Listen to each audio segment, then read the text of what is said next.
Port Richey Council meeting for Tuesday, February 11, 2020. At this time, I'd like to invite Mr. Lupo for our invocation.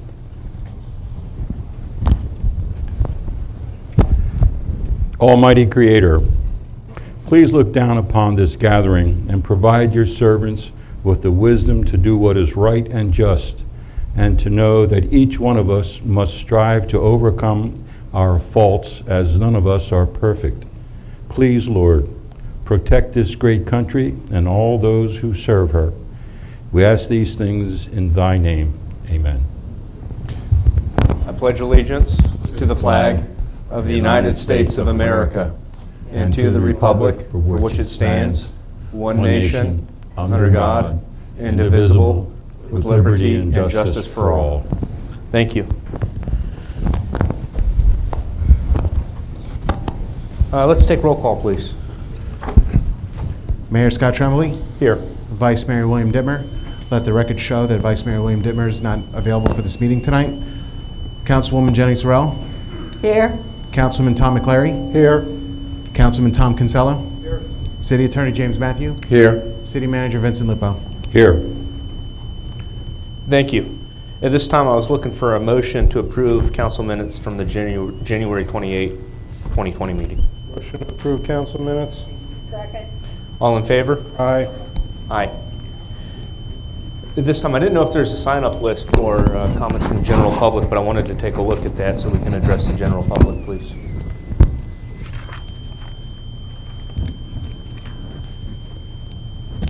Hey, thank you, Sal.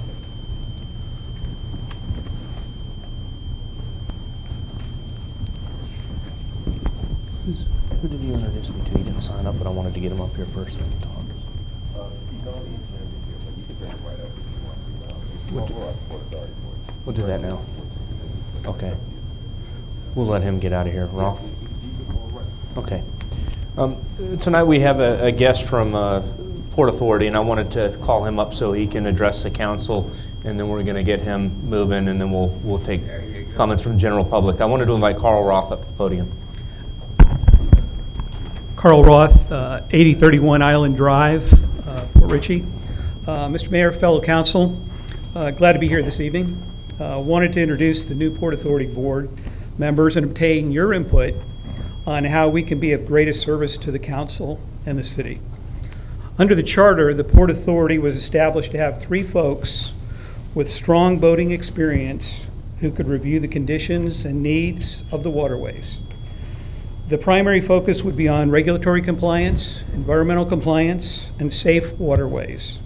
We assess problems identified by the public and make recommendations to the council on improvements or maintenance to the waterways. Members include Ron Padova, Chris Leeds, and myself, as well as alternate Stephen Patton. In the past, we've made recommendations around such areas as regulatory signage for idle and slow speed zones, providing input on dredging and permitting, suggestions on waterfront development to enhance boating and access, as well as highlighting electric shock drowning risks for remediation and safety of first responders. With the new membership on council, we wanted to reintroduce the PAB and its role, as well as understanding your priorities so we can best serve the council and our citizens. Thank you very much and welcome any input that you have. And by the way, we have a meeting next Tuesday as well. Thank you. First, I wanted to, on behalf of the council and the city, we're very appreciative of what you do in your time. I know it's volunteer work, but we're very fortunate in the city to have some of these boards and folks like yourself to serve. So I first wanted to say thank you for what you do for the city. That having been said, I wanted to open up to council any questions or discussions, since we have Mr. Roth here, and kind of see if there's any particular direction we want that board to focus or go. And I just wanted to open it at this time, and I'll start with my right, and then we'll work around to the left. Nothing at this time. Okay. Well, I think we've all had the discussions in the past regarding the dredging activities that have been, and I know you guys in the past have provided counsel to that. I think in light of what is recently going on with PASCO and the Restore Act funds, and the limited availability of those funds, I really think we should maybe work with the board to try and develop and turn over some of these dredging discussions to the board, where they can have the ability to meet at a much either more an increased number of meetings in a given month, have greater input from the citizens, and really work with the citizens to see what they want from this dredging and identify areas of possibly biggest concern to our citizens for dredging activities. And also, and this is probably the hardest of the asks, is to try and find good sources of funding for the dredging activities. And by sources of funding, the gates are literally open. Special assessments, overall general tax increases. What is the best way and the fairest way for all citizens to pay for this dredging, or just the citizens directly affected by the dredging? Also identify other sources beyond the Restore Act for funding.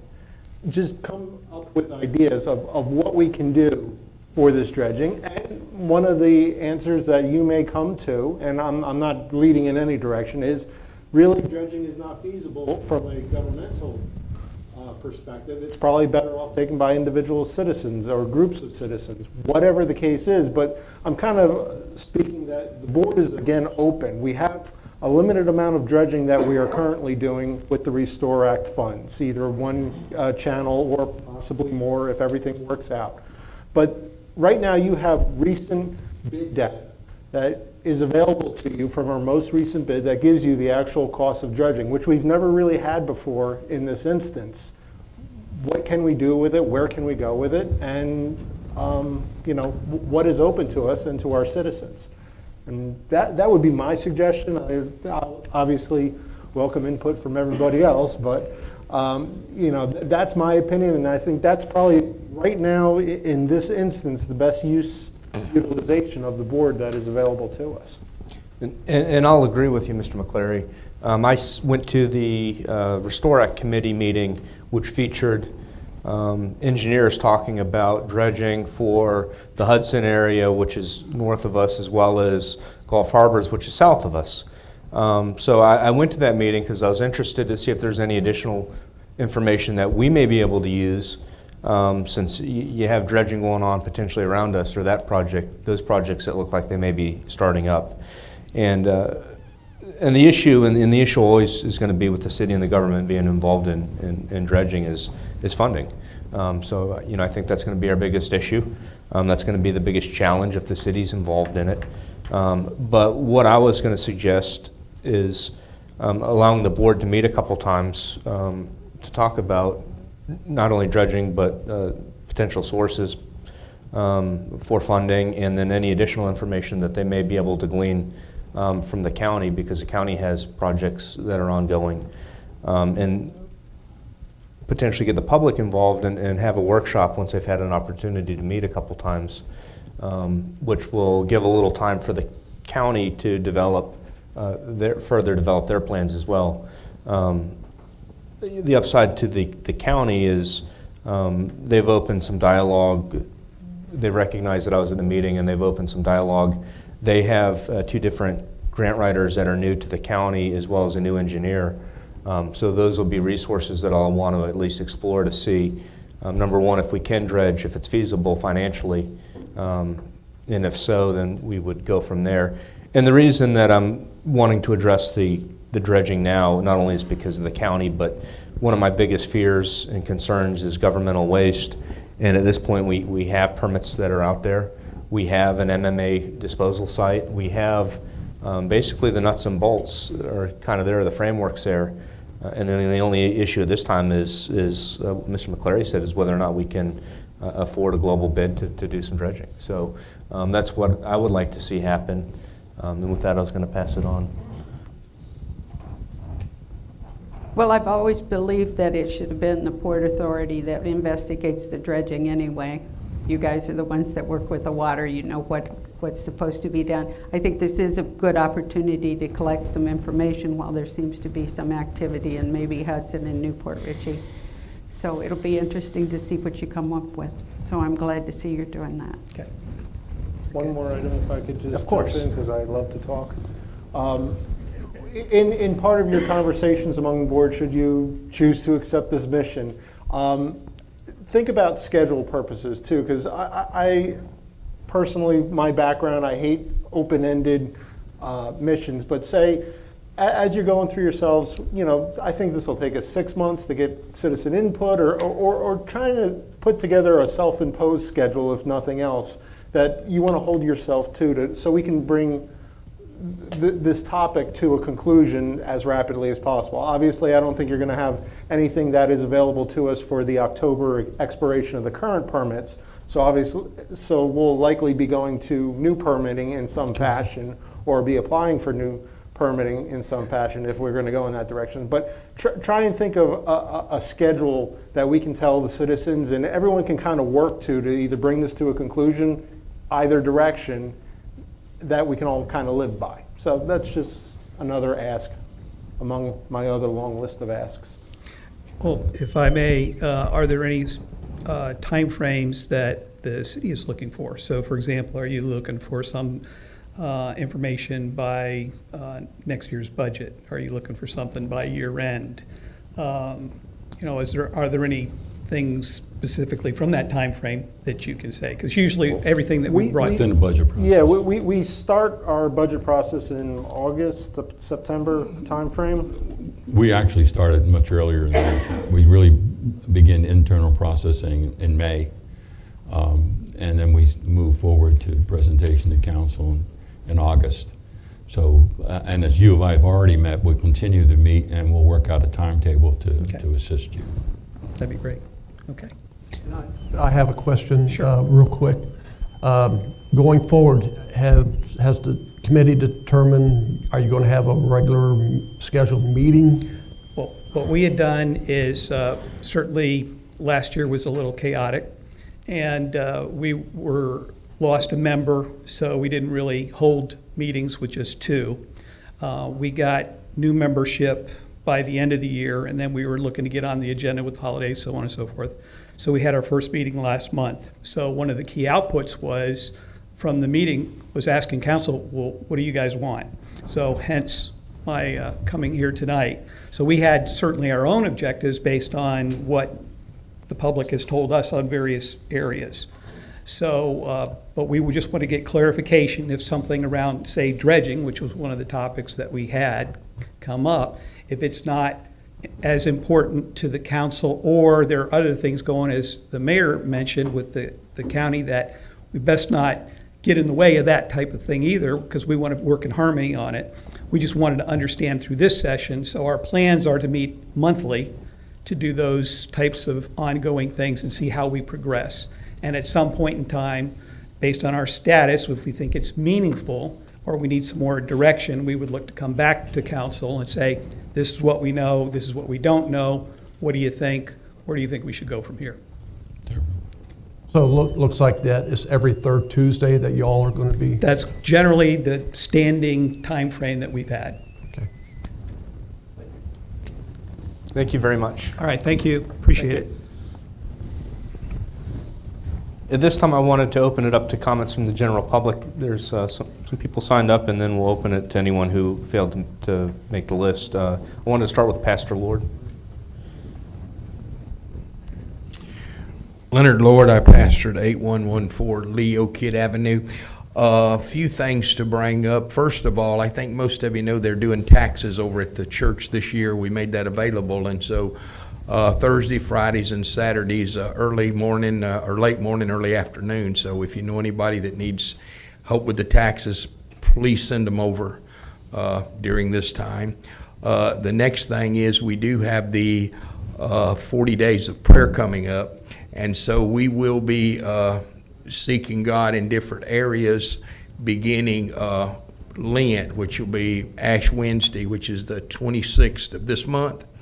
And so if you have any prayer needs for the city, we do, as we did this morning, every Tuesday morning, we do pray for y'all, looking for the love and revelation of God's presence to touch our city. And I know the chief came one year. It was just good to have him there and help out. So we do have times to pray for officials, so we just want to let you know we'll be praying. Then during that 40 days, every Wednesday night at 6:30, we'll be at the Oasis Coffee Shop, where different faith-based people will be doing some music and we'll be praying. What day were you going to be at the Oasis? Wednesdays, every Wednesday. So it'd be great if you could make it, yes, 6:30. Okay.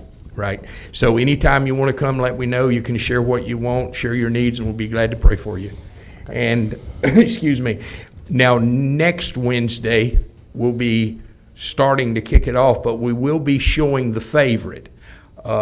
I just encourage you, if you hadn't saw the movie, it's actually history. This is the first movie that was done by the area churches.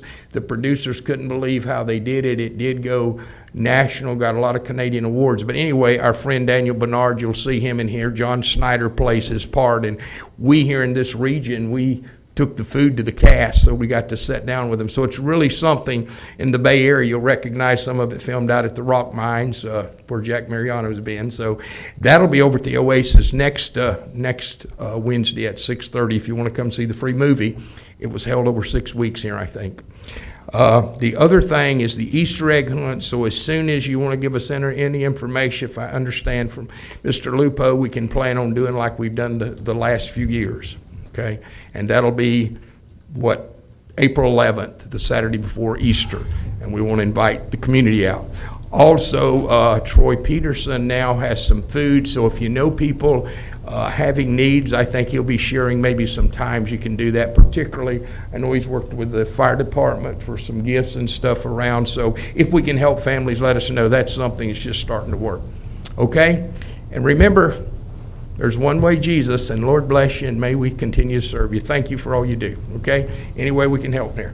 Thank you, Pastor Thank Ward. you. You're welcome. At this time, I'd like to welcome Troy Peterson to the podium.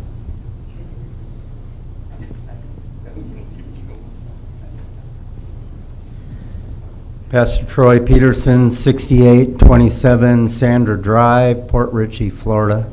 I'm also the senior pastor of Church of Brotherly Love.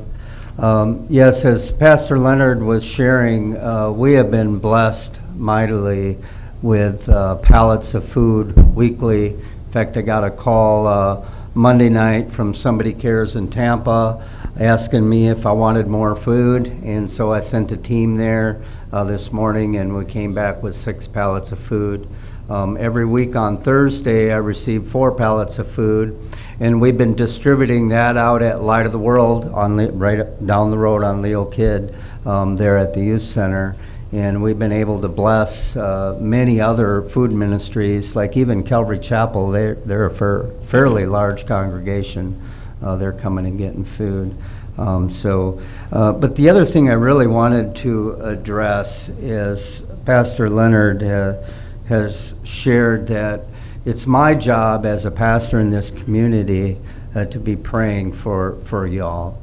And we do that regularly, actually twice a week, Tuesday morning, as he mentioned, at the Oasis, 8 o'clock in the morning, Wednesday prayer. But even in my private prayer life, I've been praying and asking God to give me direction and how I can better serve my community. And the best thing that I can say is, in a humble way, the only way to the Father is through the Son. Now, some of you may have heard that scripture, so what does that really mean? You look all the way back in the book of Genesis. At the very beginning, God created man in our image. It doesn't say the Creator's image. It says our image. Now, we have a mighty Creator. That's Father God. But who is the our? Plural. Think about that for a minute. It's a pretty interesting question, isn't it? Father, Son, and Holy Spirit. See, and in the book of John Jesus said, I and the Father are one. The Word became flesh. I mean, there's all kinds of scriptures I could share with you. But for me to best serve my community and you and to pray for you all, I need you guys to understand that the only way to the Father is through the Son. That's why as Christians, we pray a prayer. The disciples didn't get it. They didn't understand. How do we pray? And Jesus said, well, our Father, who art in heaven, hallowed be thy name. Thy kingdom come, thy will be done on earth as it is in heaven. We pray in the name of Jesus Christ. And I would encourage you guys to be bringing that back here in the city, to be praying in Jesus' name. Thank you for your time. Thank you, Mr. Peterson. At this time, I wanted to see if there's anyone else that would like to come on up. Invite Pat Rogers to the podium. Pat Rogers, 4838 Sunset Boulevard. I would like to thank the Public Works Department for coming through our neighborhood on Thursday to pick up all the debris before the storm, and then coming back Friday morning to see how we were all doing. And also, I'd like to thank them for picking up all the limbs and things that we've been clearing over at Light of the World, because they've done a really nice job picking that up too. So, Thank you, Ms. Rogers. At this time, are there any other folks that want to speak? Seeing no hands, I wanted to turn it over to our city manager, Vincent Lupo. Yes, Mr. Mayor. Oh, I'm sorry. Pardon me. Sorry, Do you no mind? problem. Mr. Mueller, come on up. We'll invite you to the podium. Thank you. Thank you, guys. Thank you, council, mayor, and city administration. Dave Mueller, 5439 Blue Point Drive. I had a conversation with, was it Carl Roth? Yes. And showed up at the last Port Authority meeting, and we had some lively discussion, some of which was, you know, we probably need to get together with the city, and I'm glad that he presented that. I think that's a great start in the right direction and potentially trying to move ahead. But being that we're faced with these permits expiring in 7 months, my concern is, do we look at an opportunity to leverage off of that while they're active and maybe do a direct source to try to find an opportunity to mitigate some of these problem areas to the extent of making some of these canals passable. My thought is if we had somebody come in, put together an estimate, looking through the neighborhoods, trying to figure out where those problem areas are, and every street or that is on a canal probably is aware of this rock or this narrowing or choke point. I believe we would probably accomplish that with relatively minimal funds from a local dredger. We already have the facility as a dump site, and then certainly we're going to have to process that. But the point being is, let's don't let something like this permit expire without utilizing and making a potential effort to try to utilize that. And that's all my thought is. I appreciate your concerns on that, and hopefully we'll come up with some ideas. Thank you. Thank you, Mr. Mueller. At this time, I'd like to turn it back over to our city manager, Mr. Lupo. Yes, Mayor and Council, citizens. I'd like to state that right now, as we speak, our water filter regeneration and restoration program has begun. It's been scheduled and it is in process now. We are working on rejuvenating our 4 filters, and that process, as I said, has begun today, slightly ahead of schedule. I would also like to distribute both the updated project schedules and our water production and distribution schedules, and to state that it is up on the internet, on our website, so the general citizens can see what our water production and the statistics involved in that, and also several pages of the current projects within this city.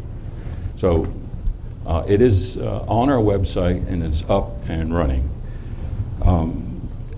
I would also like to state to City Council and to compliment our fire department. We've been re-awarded our Narcan grant, which means that we'll be able to aid individuals at no cost to the city. And I congratulate our fire department for aiding in obtaining that grant. Also, as you know, the 19 Media Project involved a $300,000 reimbursable grant, and that project is just about complete, and we are filing for our reimbursement portion. In fact, one of the portions of that item is in your consent agenda. So the city is level, gaining ground, and moving forward. Thank you, Mayor. Thank you, Mr. Lupo.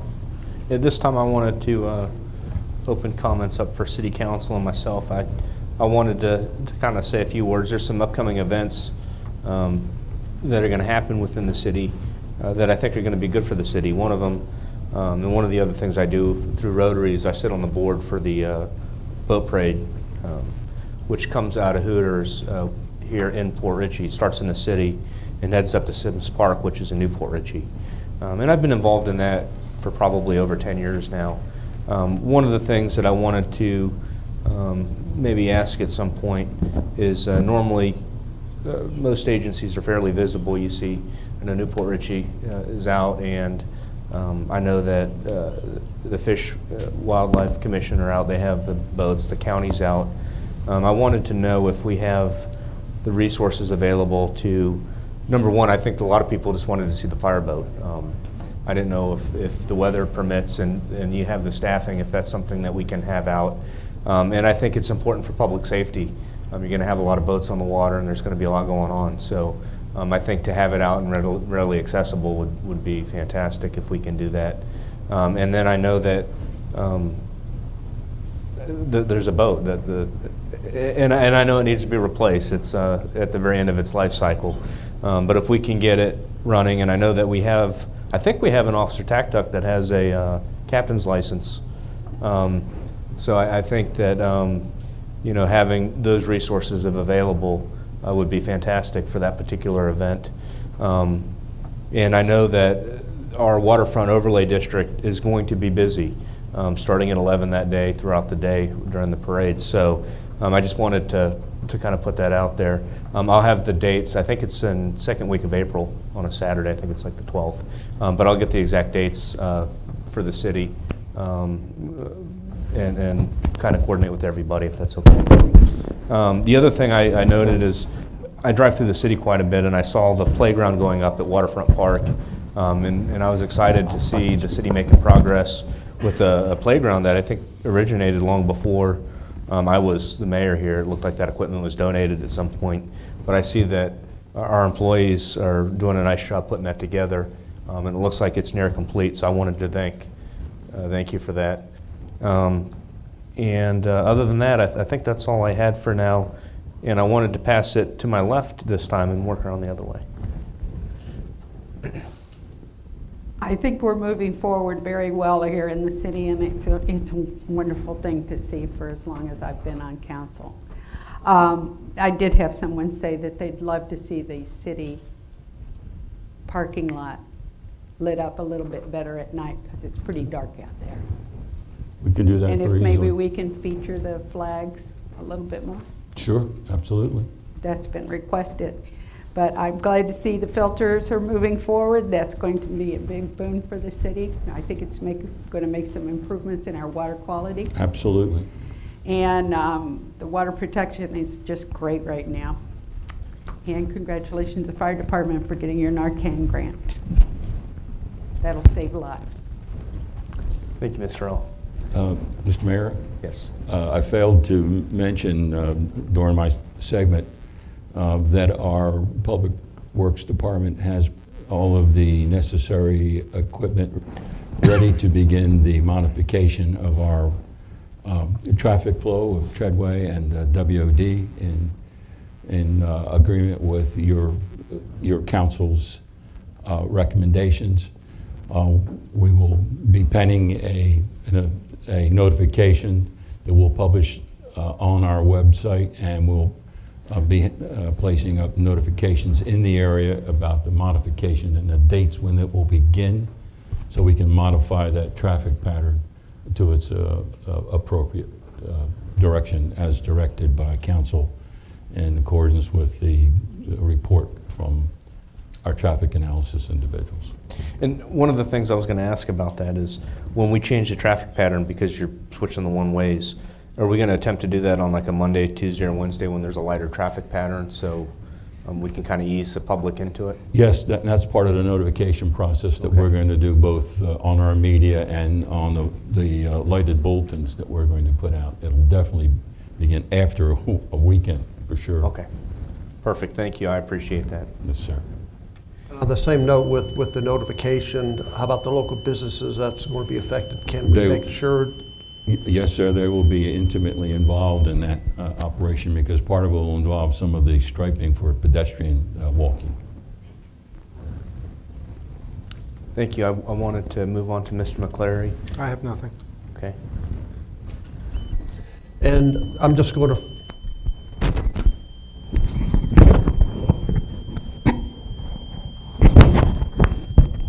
I have no clue. Following on the mayor's about the fireboats, I like the idea. Any opportunity that we can to show it off at any public event, such as the boat parade, whatever, I think we need to run with it. I mean, we're proud of it. We need to show the rest of the county what we got that they don't. And I think it's great. I want to report on the Citizens Advisory Committee. They met the first time this year in January. We have a new chairperson, Linda Rodriguez. Our vice chairperson is Lori Simpson, and our secretary is Angel Nally. The committee agreed to meet on the first Thursday of every month going forward, 7 o'clock. And we're going to be meeting just once a month unless there's a need to have a second meeting, which would then be that third Thursday. Coming up on February the 19th, next Wednesday at 5:30 to 7, we are having Meet Your Neighbors, and that's being held at Shark Bites there on Bailey Avenue. I'd like to extend an invitation to everyone. Again, this is Meet Your Neighbors. The administration, the city administration, you're all more than welcome. Seems like every time we've been having this, it's been getting larger and larger with the citizens. They're enjoying it. And at the same time, the businesses that are hosting it are really enjoying it as well, and they appreciate it. So I just wanted to share that. And that's all I have right now. Thank you. And the one thing I wanted to ask you is, I know that the community in Sand Pebble, they do a walk for cancer. Yes. And I wanted to ask you to just touch on that, to make sure that the general public within the city, if they want to walk, can join us. A little history. My daughter is battling breast cancer the last few years, and but our core of friends and neighbors out there in Sand Pebble, a number of them have been affected by the disease one way or another. So what they did 5 years ago, it'll be exactly 5 years ago, is they got together, those were affected, and honestly, you may want to call it an excuse to go have a drink, but they decided to walk to the waterfront overlay district from Sand Pebble, and it became history since then. So once a year, we have what's called a cancer crawl. And all the funds raised, 100% goes to Moffitt Cancer Center. My daughter was involved. She was involved what's called the DigniCap. It's a cold cap. What it does, those that are going through chemo, it's a cap that they wear. It freezes the particles, the cells on the hair, and honestly, it prevents the loss of hair. My daughter had very, very long hair. That was the hardest thing. Part of her battle was losing that. And during the process, you know, she was able to save majority of her hair, but she also saw other patients that couldn't. Our circle of friends wanted to help her, which she didn't need. So instead of kept saying no to these offers, she went ahead to say, I'll accept it. Through Moffitt started a foundation for this cold cap, DigniCap. So the money raised goes to this where patients could apply for a grant. It's expensive and it's done at each treatment. So again, once a year, it's going to be this Sunday. It started off with 7 people. It has gone to 100, 200 people, and we get together, we walk for a cause, and that's those that are affected by cancer. And we walked along the sidewalk. We aren't out in the street, and we walked Sand Pebble, Bay Boulevard to Old Post and down to the Pirate Bar. And they basically just close it down. The local businesses donate food, and we have a DJ, and it's just a matter. And again, everything raised 100% goes to Moffitt Cancer Center towards the Cold Cap, the DigniCap foundation that's been created. And it's been very successful. During once at the Pirate Bar, we honor, we recognize those who are survivors or currently in that battle. And it's an opportunity to get together, share stories, and forget about what's going on around us. It's very, very, I feel it's very rewarding, and it's helped my daughter tremendously with this battle, having this cause. So, but we start noontime outside of Sand Pebble, and somebody just blows a whistle, we just start walking. And thank you, Mayor. Our hydration station is, not that I personally know where the halfway mark is from Sand Pebble to the Pirate Bar, but it happens to be right there around where the mayor lives. And so we're setting up the hydration station at that location, and just Moffitt today just donated all the water for this purpose with their logo on it, so that's kind of cool. We're very, very excited about that. But it's a good cause. It brings all the neighbors, and this is a local event. It's everyone, again, living here in Pasco, and those who want to give, it's that opportunity. And thank you for bringing that up, Mayor. Thank you very much. Thank you for sharing with us. I wanted to know if there's any other comments from council.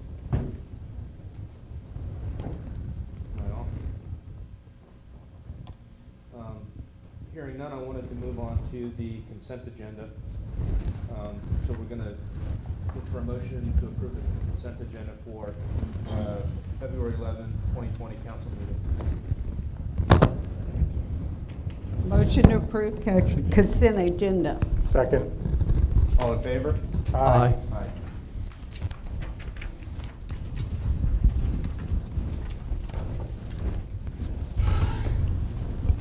This time I wanted to move on to council business. The first item up is going to be the consideration of police department vehicle purchase. And I'm going to turn it over to Mr. Lupo to start. Okay. And then at some point, I'm sure we'll engage our chief in discussions about the needs of the police department. Thank you, Mayor. Consideration of a police department vehicle purchase. Staff recommends approval of the cost proposal for Bozard Ford for the purchase of 2 2020 Ford Interceptors for the police department. The city intends to utilize the State of Florida Sheriff Association's contract number FSA 19 VEL 27.0 for the purchase of those vehicles. Funds for this line item are budgeted in the Penny for Pasco Fund 117-21-650. Thank you. As council and the citizens know, we have for some time been attempting to modernize our fleet of vehicles. We have been fortunate enough to obtain purchase 4 vehicles, to obtain 2 vehicles from Brooksville and 2 Humvees to add to the force. We have, over the last 3 years, increased our manning in the police department, consequently putting an additional burden on our resources, on the vehicles themselves.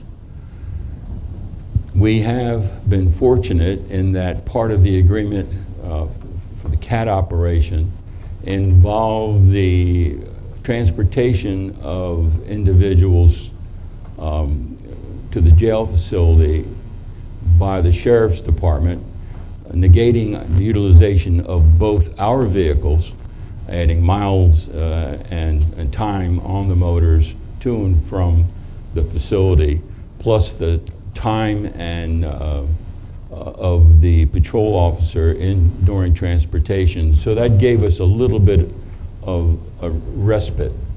But the fleet itself, as outlined, is old. It's subject to quite a bit of repair ills, and we are consequently looking to institute a purchase program of 2 vehicles every single year. It would have been nice if we could have purchased 4 vehicles, 5 vehicles, 6 vehicles, but at this time, what is budgeted is 2 vehicles. If we move forward, we will immediately implement the purchase of those 2 vehicles if you approve this item. We'll then immediately begin to think about next year's purchase, and if during the budget cycle and during that budget process, council may wish to increase the purchase from 2 to 3 to 4, whatever. At that time, we certainly consider it. But at this stage, we can stay well within our budget and use the budgeted vehicles purchase and acquire 2 vehicles. We'll piggyback with the sheriff's contract. We have all the nomenclature. There's some odd equipment that will be added to it that we're obtaining those prices to. So it is our recommendation that we move forward with 2 vehicles. We had discussed at one point in time the possibility of leasing vehicles. As you know, leasing vehicles is not a very common thing with respect to municipalities, and that there is added expenses involved in leasings. And aside from the added expenses in leasings, it automatically commits the city and future city councils to a minimum vehicle budget for each year. So you would literally, in order to add 2 to the group for the following year, in order to maintain the 2-2-2 cycle, you would be almost doubling your allocation for purchase for vehicles over a 2-year period. So if we stick with the program, stay within the budget, we can in fact immediately purchase the 2 vehicles, put it through the process, get it in, and while they're coming in, begin the process on the assumption that during the budget, this coming budget cycle, council will most assuredly approve 2 more vehicles and possibly more.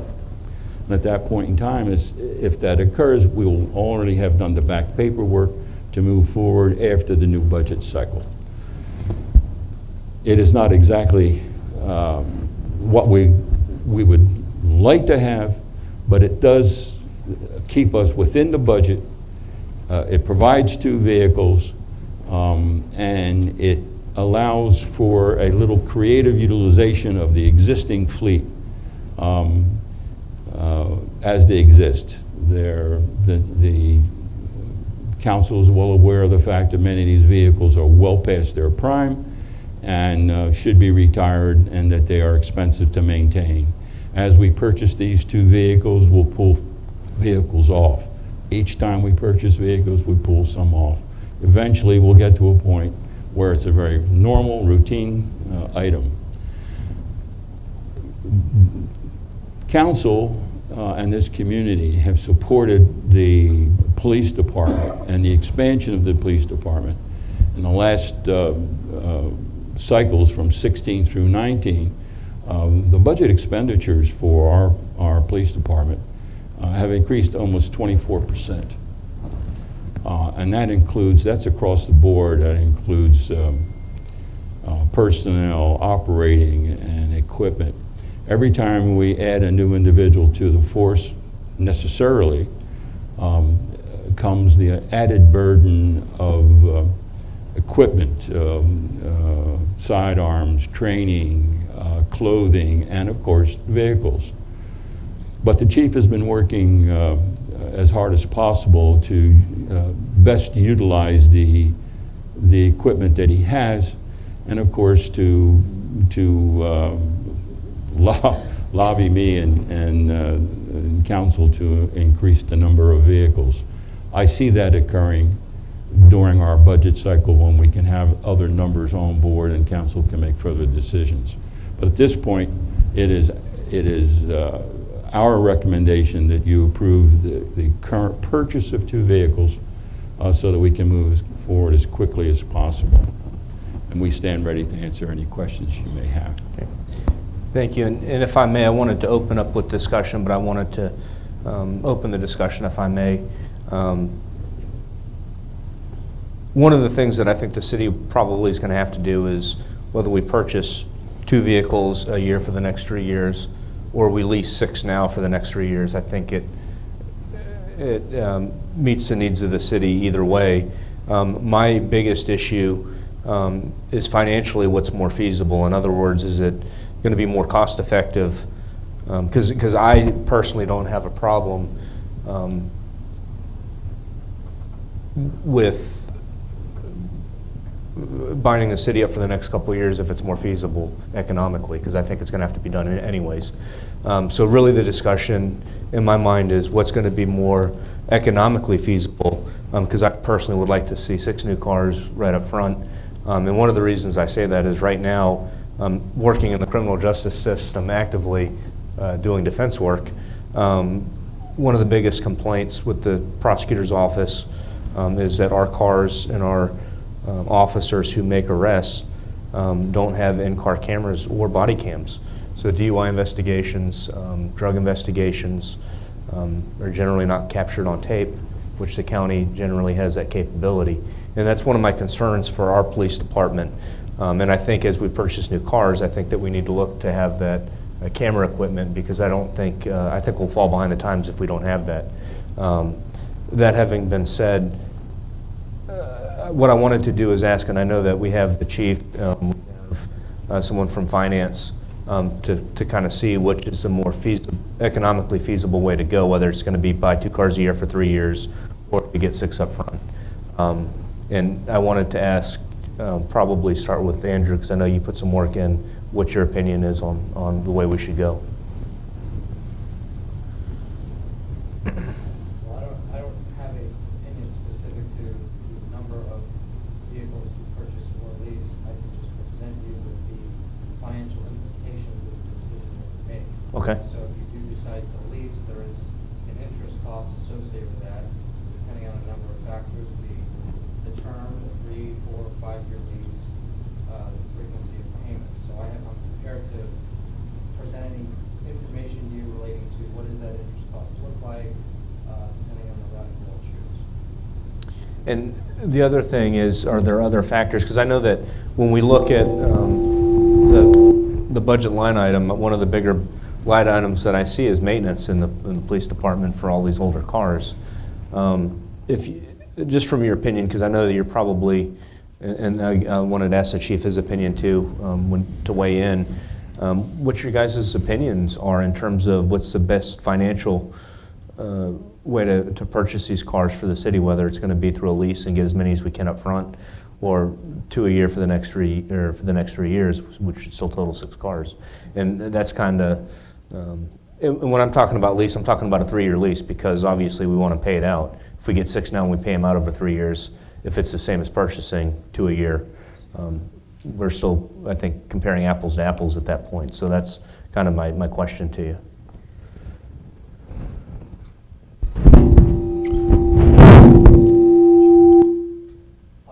I'll talk loud and go sans Okay. help. Again, it gets back to the opportunity cost of for one, you have a fixed amount in budget that's $135,000 available that the city has budgeted for, which would allow for, based on the specifications of the vehicles, would allow for the purchase of 2, including the equipment and even potentially the Cameras. the cameras to equip the vehicles. There's no room in the budget for a purchase of more than 2. So if there is determined by council there's an immediate need for more than 2 vehicles, we should, unless you want to make an amendment to increase the budget, which is certainly at your discretion as well. If you want to stay within budget, then and we call it leasing, but really it's a financing option here, because at the end there's a bargain purchase option for $1. So essentially you would own the vehicles at the end of the lease term. So really, the crux of the matter is it's based on what is the need of the city. Is this based on the condition of the fleet and the needs of the officers? Is it for 2 vehicles now with a 2 vehicle replacement plan over time, which then we can purchase, and there wouldn't be I could call it the opportunity cost, that interest cost that we'd be incurring under the lease, which according to my figures ranges, based on the 3 quotes that we got from different leasing outfits, would range from anywhere from $600 a year per vehicle to up to $2,000 per year per vehicle, again, depending on various factors like the frequency of payments, monthly, annual, and the leasing entity that we choose. So factoring that in, that is your dollar cost associated with a lease per vehicle, ranging from $600 per car up to $2,000 per car annually, under a 3-year lease. And again, I'm not going to speak to what. The interest, I was trying to calculate it too. I'm not that fast, so. The interest cost per vehicle. So one quote we got was from PNC Bank, who we currently Do business with, right? Banks with. That's the lowest interest option that we found. Interest rate around 3%, and that would equate to about $613 of interest per vehicle per year. Per year. So we also got 2 other quotes from 2 other vendors, Bancorp and Mike Albert Fleet Solutions. That interest cost was higher, more like in the 7 to 8% range. But Chief Tacania can corroborate this. I think there's also a service that's associated with that to more of a turnkey solution, I call it, where they would do the legwork to equip the vehicles and deliver to the city. Under the PNC Bank option, it's really more just a financing mechanism. The city would undertake the purchasing activities to bring the vehicles to the city. So you get a little lower interest rate, but you also don't, there's also the service that you wouldn't get in these other leasing. Okay. So to summarize it, over the 3 years, the interest cost for leasing the 6 vehicles is $10,800 On the low side. on through PNC. On the low side. And then if you went the full service, it's up to $50,000. Right. Right. So that having been said, the reason I was asking and trying to figure out the interest is because if one of the things we get with the lease is we get maintenance for the next 3 years, correct? Yes. Okay. So let's say the maintenance is $10,000 to $20,000. It would offset the cost of the interest just by calculation. That's what I was trying to, I can interject that. If there's- okay. I don't think maintenance would factor in under that period because there's a warranty for the vehicle. As a new car. As a new vehicle powertrain warranty. So you would get those protections regardless of whether you make a lease or buy the. So if we purchase, okay. How many miles do we put on per year on average on somebody? It's hard to say. We put a few new ones in service just a few months ago, and we're into 7,000 to 8,000 miles. Well, here's the reason I'm going to that. These purchases have a 5-year, 75,000 mile warranty. Right. So Extended it's- warranty. Extended warranty, and it the 5-year, 75,000 mile service plan, which the only thing we would pay for is tires. Correct. Oil changes now are $60 every time you go there. What I'm getting at it is, it appears just, you said you put them on a couple months ago, they already have 78,000 miles. So Yep. we do about 25,000 miles a year, rough numbers. Right. Okay. So basically, our extended warranty is actually only a 3-year warranty, because we will hit the 75,000 mile cap. not Before the 5-year, right. So really, we're on lease terms as far as maintenance and warranty goes, not purchase. Okay. Just from the amount of miles we put on. Okay. So, Mayor, of course. may I make a comment? We have 21 cars. We have 16 cars that are greater than 5 years of age. We have put in a total of $189,986 since we bought these cars in repairs alone. And they're not under any kind of a warranty. We do not have, or have never had, a maintenance program that has worked for our cars. We really essentially have to replace 16 cars. We're going to be buying 2 cars a year for the next 8 years, and then we'll start over because the other 5 cars at that point will need to be replaced. So I'm wondering if the cost of leasing the 9 cars that we now and maybe help us get over this hump so that we can go to maybe a shorter time period plan. But these guys are out there in these cars that are falling apart. I had one in my front yard for 3.5 hours before they towed it out. And these guys can't do their job without their equipment. So we really do have to look for some kind of way of giving these guys what they need to do their work. And we're also going to have to think about a fire truck. We're talking $500,000 for a decent fire truck. Our fire truck is not doing well at all. And our fire guys are living in a building that's ancient. Mm-hmm. And they are dynamite people. They need to have the equipment and the tools to do their job correctly. And that has a safety factor for this city. So we have to come up with something. Or we're going to be buying 2 cars every year for the rest of our life too. I agree. I've been on, I think, 4 ride-alongs. One, the air died in the car, and one, the car just broke down and started smoking. So I made it about 50% of the time through on ride-alongs in a car. So I understand the issue. The problem is what is going to be the most economically feasible, and whether or not we can get by purchasing 2 cars right now versus trying to lease more up front. And that's probably an inquiry for the chief. And what's your position, or what do you think? Well, they need the cars, and we started this process, and 2 years ago we started talking about these cars and what we needed to do. And I know that Chief DeCanio's primary objective was to do the research on leasing so that we could get our maintenance costs down to minimal and to have the equipment that our officers need to do their job. I just think that should be a priority to us in our budget this year also. But right now, we need to buy the 2 cars that we've got in the budget, and we have for Pasco. So it would be, of my opinion, that we go ahead and buy the 2 cars that we're up for and get those, and then do some serious financial work on trying to find out if we can lease and replace some of these 16 cars out of the fleet. That's pretty bad. And you know, one of them has 120,000 miles on them already, and we've got 3 out of service because they just don't function. We need these guys to get their cars. in the budget cycle.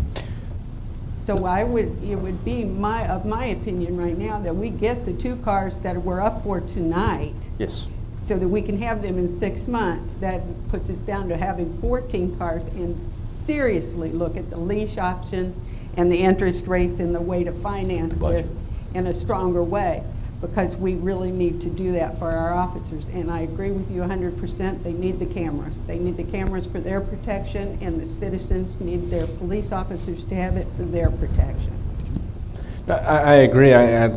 It's one of these situations where we have bird in hand right now.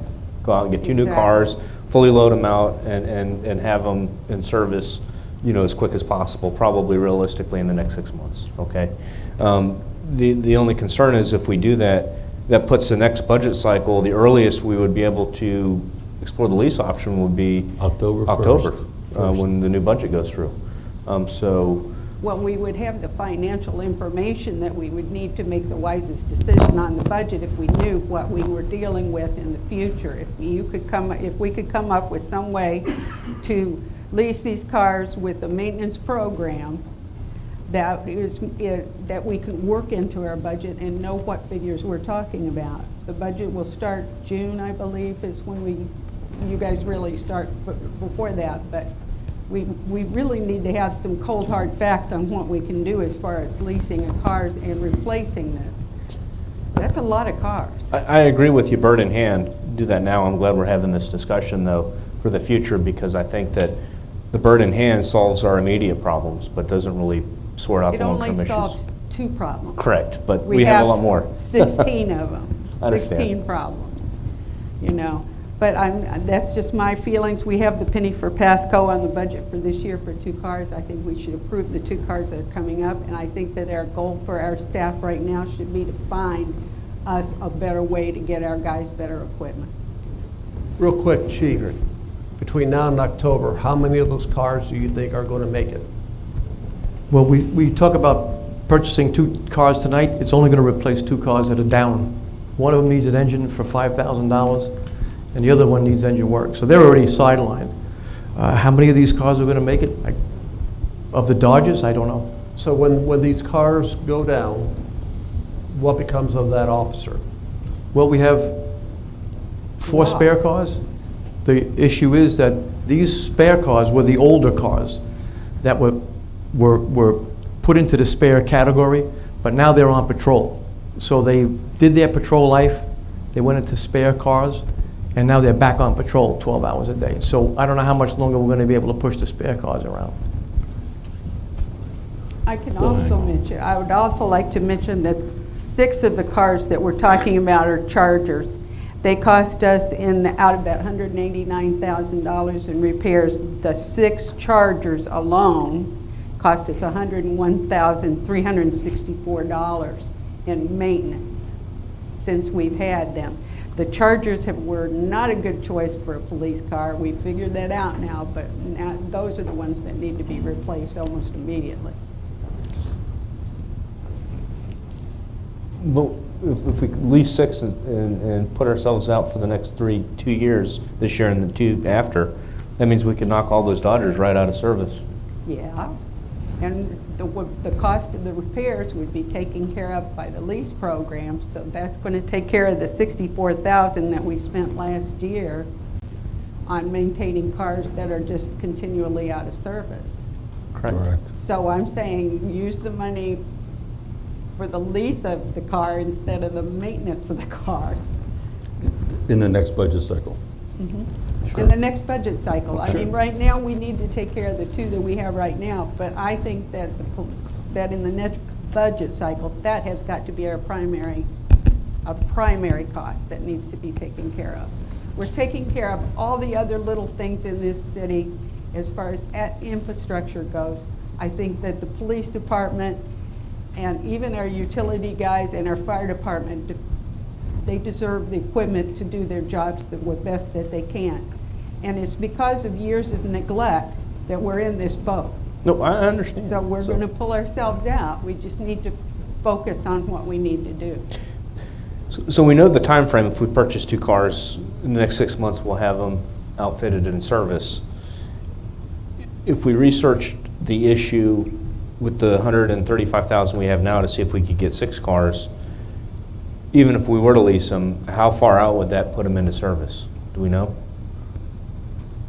Are you The asking? cars are 18 weeks from the build date, not the day that you order them, because they don't run those cars down the assembly line with passenger cars. So they retool. They'll give you a build date when they're going to build the fleet cars, and you're 18 weeks out to get the car, and then you have to have the car outfitted. Put So- it a different way, if we were to say, let's lease the cars tomorrow, or let's buy the cars tomorrow, the delivery date's the same. Correct. And you're getting to the point where the factory's going to stop. You're not going to be able to order them. So we're still That's why we need to in. move quickly.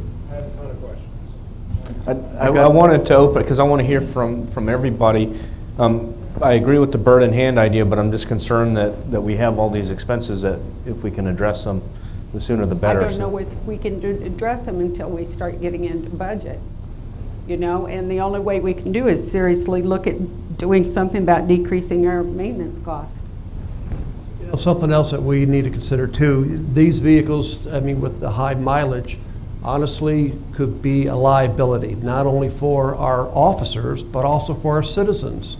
If these cars do something that the driver can't control, let's look at the liability the city may be held to because we neglected our vehicles. If you look at the majority of the repairs on these Dodges have been front-end problems, swaying, not steering correctly. We've had an officer in a tough situation wrestling with an individual, and the backup officer who was responding to back him up, the vehicle stopped. He had to leave the vehicle on US 19 and run to the call. This was last year. And again, it's a liability on the city that we have to take a look at as well. Granted, we're looking at the cost of the cars, but what about this liability because of the cars? Mr. McClure, I wanted to pass it to you because I know that, I see you have the calculator out, so I know that you're ready to go. 2 questions. Well, let's start off with Chief. We are going after the Ford Interceptor utility all-wheel drive. I'm assuming there are other vehicles available to it, Tauruses, whatever the case may be. Is there a reason we are specific to the Ford Interceptor utility all-wheel drive? They got the room for the equipment. These guys are carrying more and more equipment as sometimes regulations come down. We have one of our officers is in the unified SWAT team, so he's carrying Port Richey gear along with the Pasco Sheriff's gear. So there's more room in the back. I mean, we can, I would never say the Chargers again, they're a lot less money. But with what is leading the around the country is the SUV, the Interceptor SUV. So there's a business need for going to the all-wheel drive, a usage need. It's not necessary, it's worth the additional funds over Correct. a car, a Charger, whatever it may Correct. be. In your opinion, there's definitely a business need we need to go with and standardize our equipment. Right, we're standardizing the fleet as well. And when we started this quest, and 3 years ago, the vehicles were 28,000. They've gone up by 10,000. So this is going to continue to go up.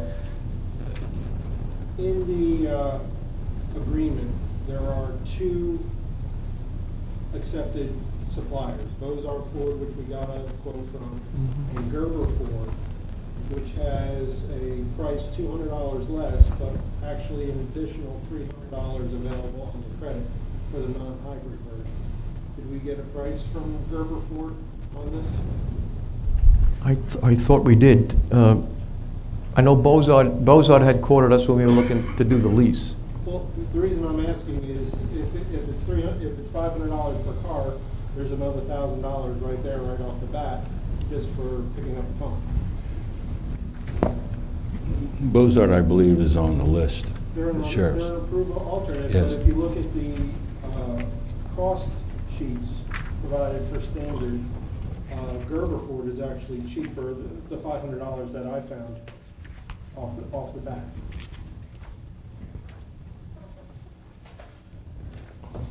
Unless I'm wrong on that. Yeah, that's usually the FSA contract, it's all standard, so that's something that we'd have to look into that. Yeah, they actually have different pricing in their pricing sheets. They gave the bids, but the base vehicle prices are $200 off. But if you start looking at all the options actually change in value. It could be very beneficial depending on what the options selected are. So maybe we want to take a look at that.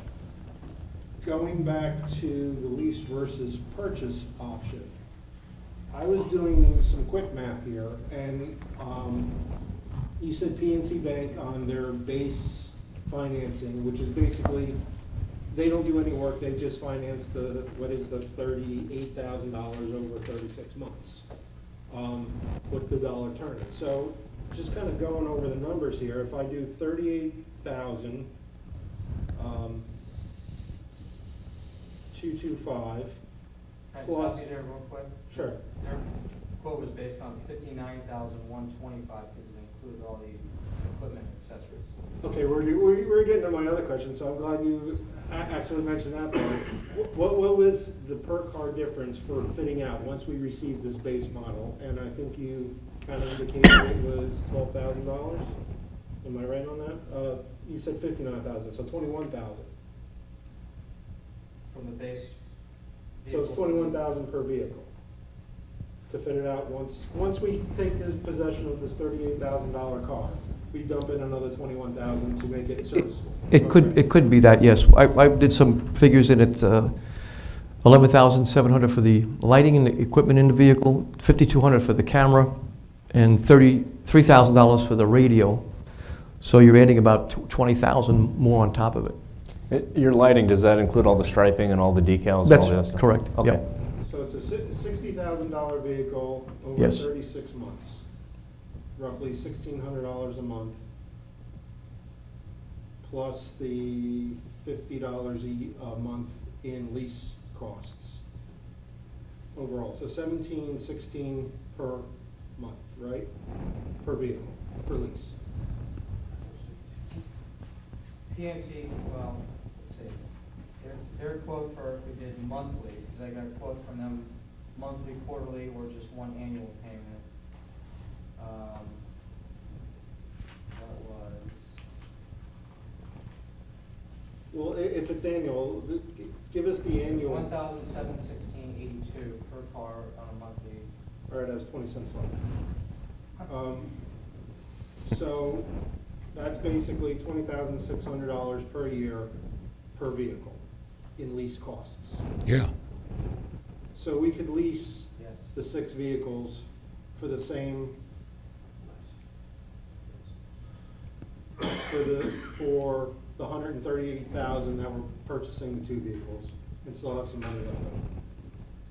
Yeah, yes, for 1 year.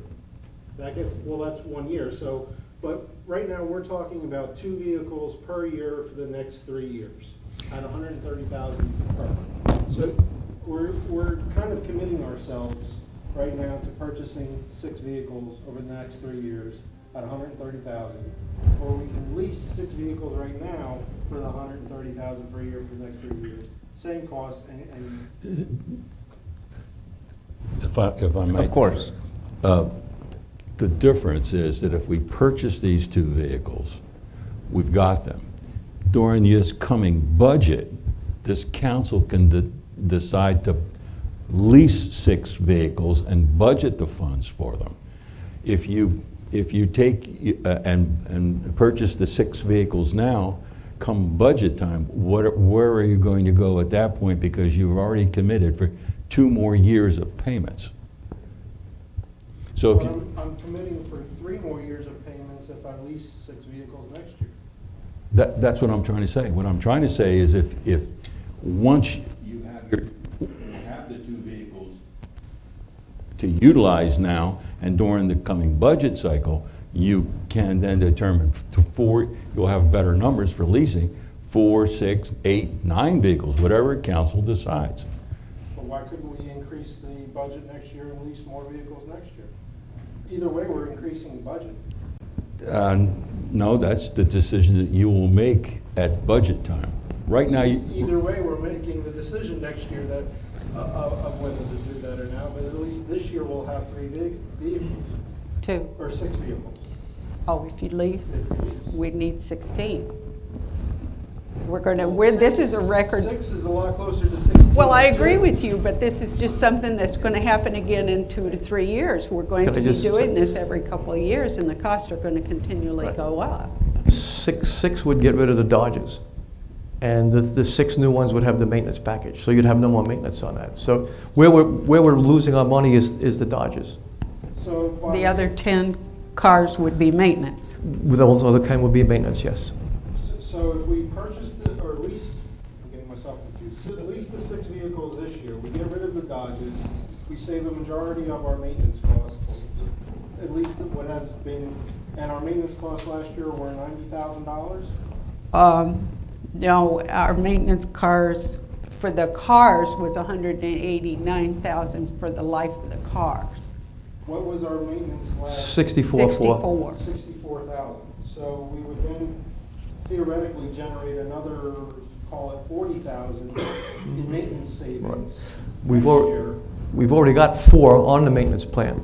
So with that 6, you'd have the 6 plus the 4. So we're starting to have take that 10. We maintenance just plan down. purchased 4 vehicles that are already on the maintenance So plan. then, I then just leased another 2 vehicles in my maintenance cost savings for next year that I generated already. So now I'm up to 8 vehicles next year off the bat.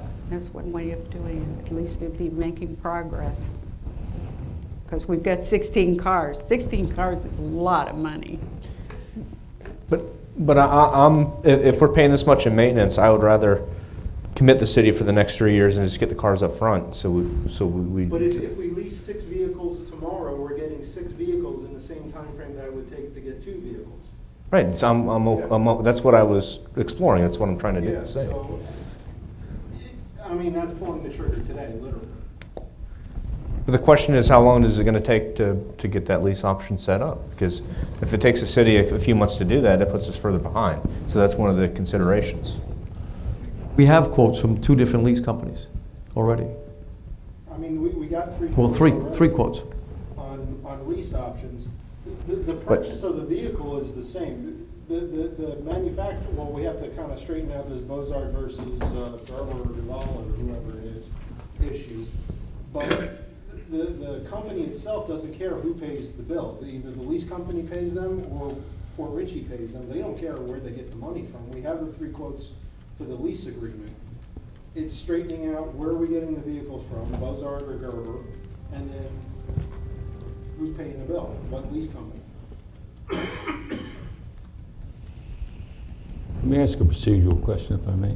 Of course. Jocelyn, what is the procedure with respect to the lease operation? We currently only have, what, two lease We have to go out for bid if we want to lease, information don't we? 'Cause on it's 2 not leases? standard. It's not monthly. They have 3 quotes on the lease, but we have to follow the purchasing code. It's off the same list. The purchasing code says that That's any what I was trying to purchases figure over out. $25,000 have to go out to public bid.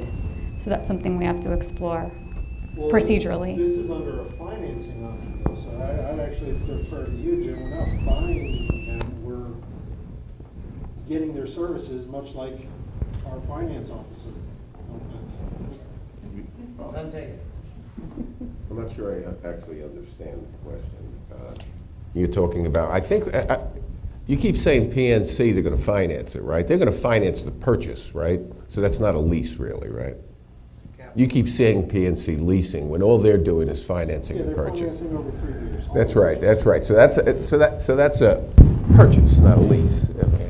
So then you pick it off the list. And so legally, if you're going to pick something off the lease, in other words, if you're going to pick it off the piggyback list, okay, whether you lease it or buy it or finance it, it's not a different way of, going out to bid. You can pick it off there, because when you're leasing a vehicle, although they call it a lease, it's 0 at the end, you're really just buying it. Okay, so, you could pick off the list and piggyback it, whether you buy it, lease it, finance it. What about establishing how the financing is done? What is the protocol for that? We got 3 quotes from PNC and whoever the other 2 are. Is it just 3 quotes and then we run? No.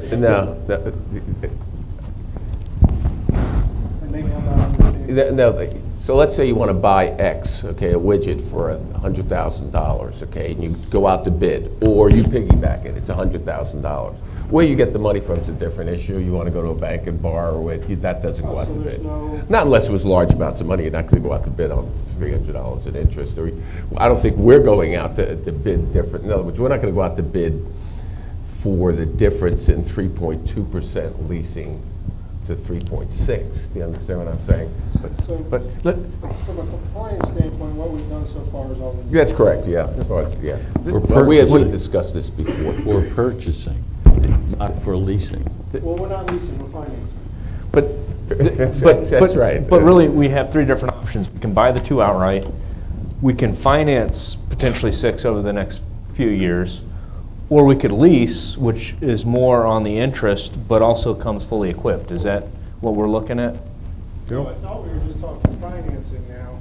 Yeah, I think we are. Versus financing 6 at $60,000 apiece, fully equipped, ready to go. Okay. Or Fully equipped, that's what I wanted to make sure we're talking about. Yeah, Okay. that's the numbers we were floating around. I Right, think, okay. Yeah, in all three scenarios, we're all essentially financing arrangements because at the end of the lease term, the city takes ownership of the vehicles. To address your question on procurement, I can speak anecdotally. Well, I asked PNC Bank that question with other municipalities that they've engaged, and it really runs the spectrum. Some, especially larger entities like counties that have a police fleet of hundreds of vehicles, they'll put an RFP out in the streets and solicit bids for, to finance.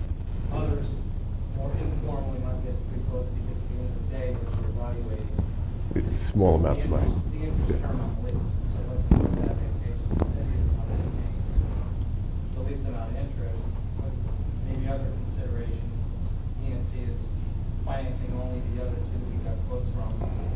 There is a servicing component as well to bring the vehicles to the city equipped versus the city taking the initiative to purchase the vehicles. But all aside, really, the cost is the lease, the interest, and that's what we've gotten for.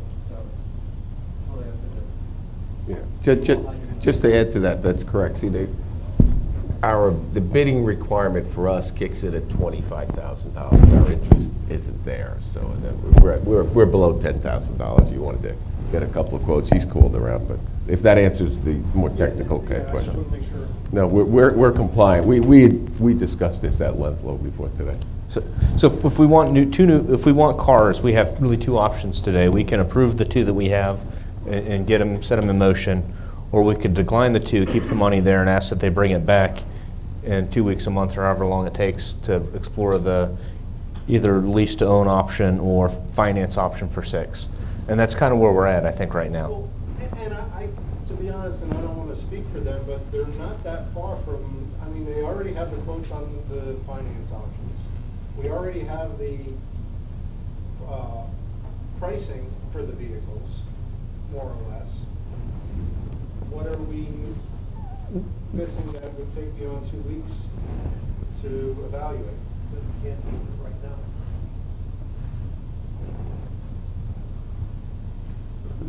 The answer is I don't know. Nice question. That's the answer is I don't know. That's why I was trying to figure out too. Time frame if we I can. mean, can we ask for an evaluation to be brought back of the lease versus purchase for us to review at the next council meeting? So we can look at hard numbers instead of me fiddling on my calculator, and including fit-out costs, so we can see total sunk costs on either financing, I don't want to say lease, financing the 6 vehicles versus purchasing the 2 vehicles outright. I don't think 2 weeks is going to drastically impede our ability to purchase these with the lead times. That way, next week, or next meeting rather, we can make a decision with all the numbers in front of us, and also straighten out this Gerber versus Bozard issue. And that way we can, in 2 weeks, evaluate with all the numbers in front of us, do we want to purchase 2 or do we want to finance 6? And I know this ask may be a little complicated. Let's estimate what our maintenance savings could be by getting rid of the Dodge Chargers, and that'll kind of give us a vision into the future of next year, what would become available for possibly more vehicles.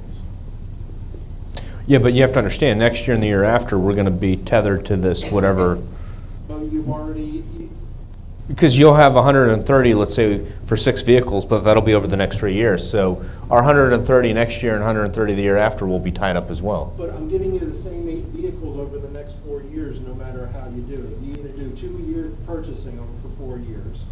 You either buy 6 now, you either buy 2 this year and lease 6 next year over the next 4 years, or you buy 6, or finance 6 now and finance another 2 next year for the same 4 years. The only difference is the third way gets you 6 right away and plus 2 more. Correct, For but the same expenditure over 4 years.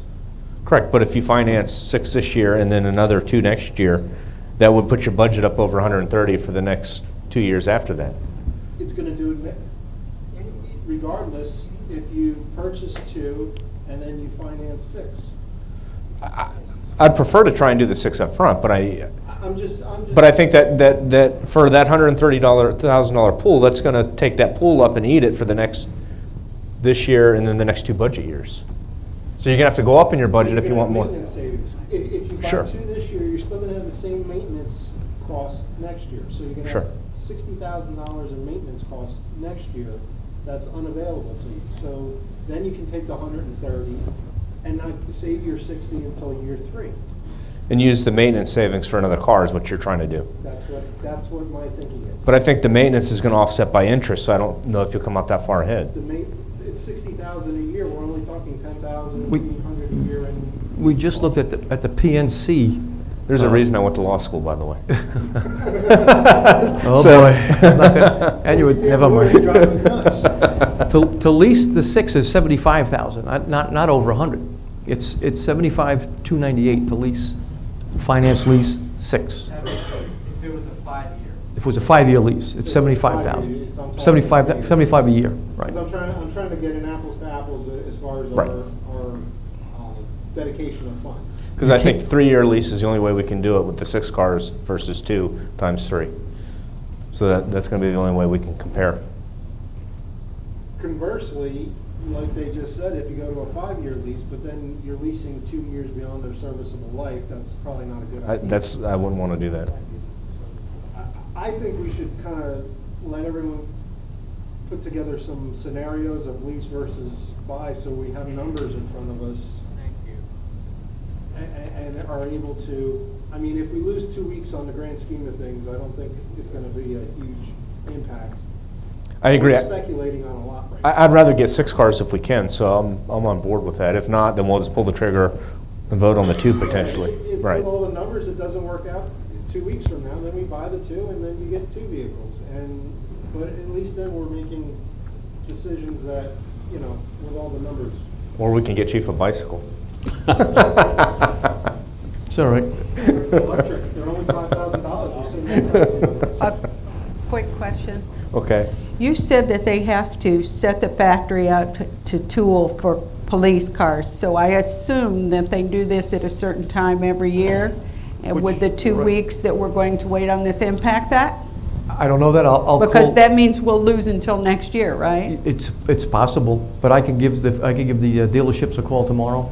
And the last time I called them was probably 2 weeks ago, and they said they were no cutoff date yet.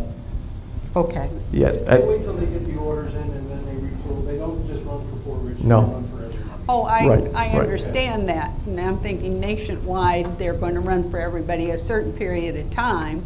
Are we going to lose out because we wait 2 weeks? But if 2 weeks doesn't make a difference, I'm all for getting You okay with this? numbers. I'm all for having the solid numbers in front of us. Okay. And at this time, it's just been discussion, but what I did want to do is open up to the general public. We've had a lot of discussion amongst council.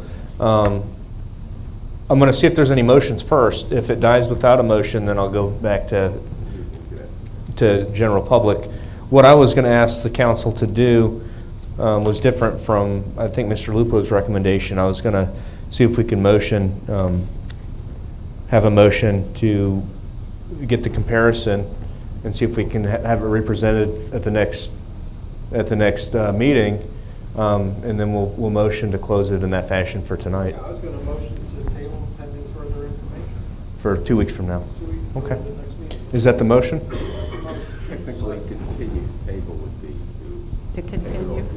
To continue, the attorney just told me there was a proper way to do it. So it has to come back. So it's continued for 2 weeks from tonight. There's a second. And I'm going to let the general public speak. I see Mr. Mueller wanted to comment, so I was going to ask for 3 minutes on the clock and invite him to the podium. Dave Mueller, 5439 Blue Point Drive. I think you guys just experienced trying to make decisions without information. And I think you pointed out some very important things. When you get to spending money, I think it's important to do those comparisons. I've made that recommendation before. Anytime you're over an X amount of dollars, you ought to be able to lay out the facts, draw the comparison that points to the decision and a recommendation. I don't see any of that here. Perhaps you have that in front of you, but from the discussion that occurred, I don't believe you guys had all that information. And I think this staff is fully capable of doing that, and I think it would provide value to you to help make a decision and set your path in the right mode.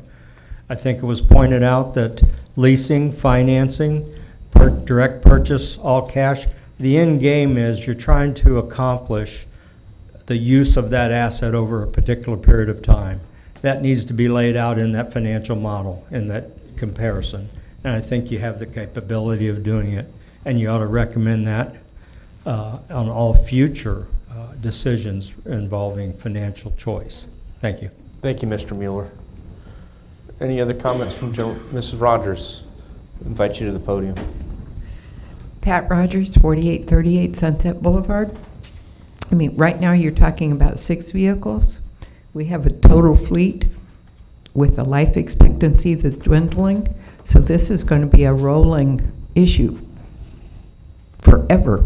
You know, as long as we're a city, this is going to be a rolling issue where they're just going to constantly have to be replaced. So the highest and best use of the money is where we need to look. And if 3 years is our estimated life expectancy, 5 years? Well, then, we've got, what, 21 cars? 21. So, say we have 24, and we roll 6 every other year. You're going to constantly be keeping them updated. It's just a thought. Thank you, Ms. Rogers. What up? Troy Peterson, 6827 Sandra Drive, Port Richey, Florida. I'd like to thank you, Todd, for thinking on your toes there. And I was really impressed by that. But one thing, as I was watching the chief here, he's really done his homework. And I'd like to hear, I would like to hear what you would recommend.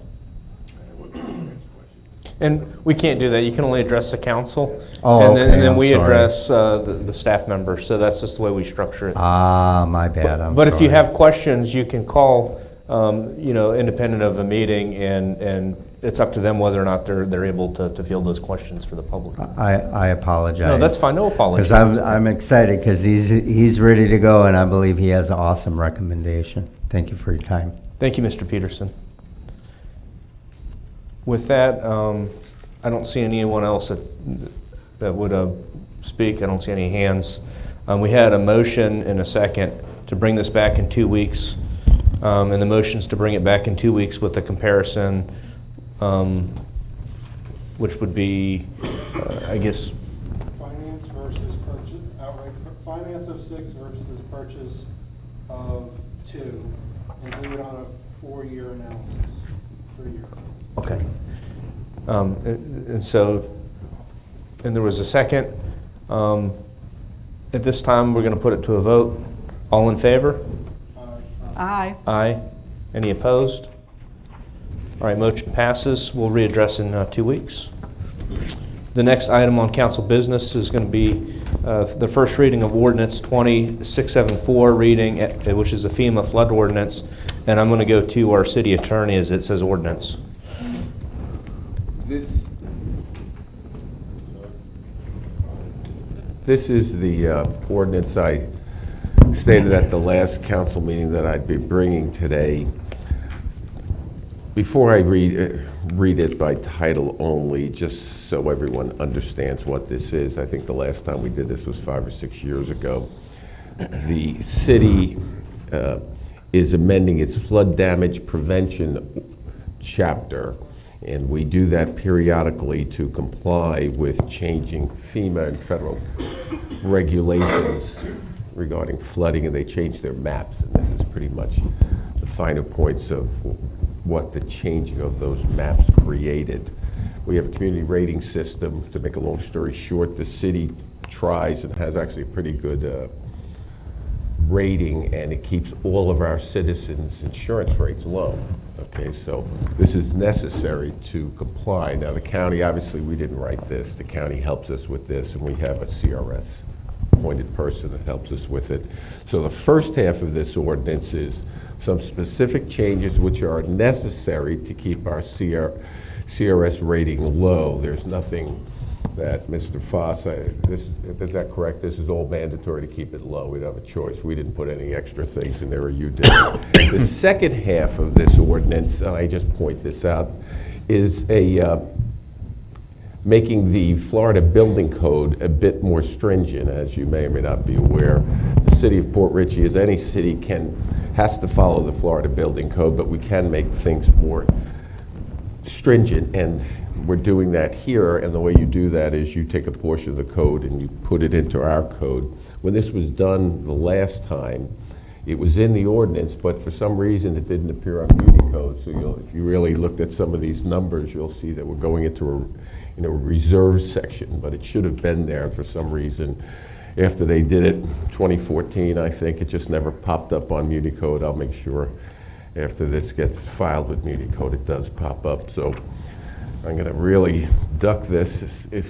As you thumb through this, if you have any questions, I'm going to defer to Mr. Foss, who's an expert on this kind of stuff, but what it is, and pretty much more buildings when they go up are going to be inspected by us and things like that. Dallas, is there anything you want to add to it that you could tell the council before I read it?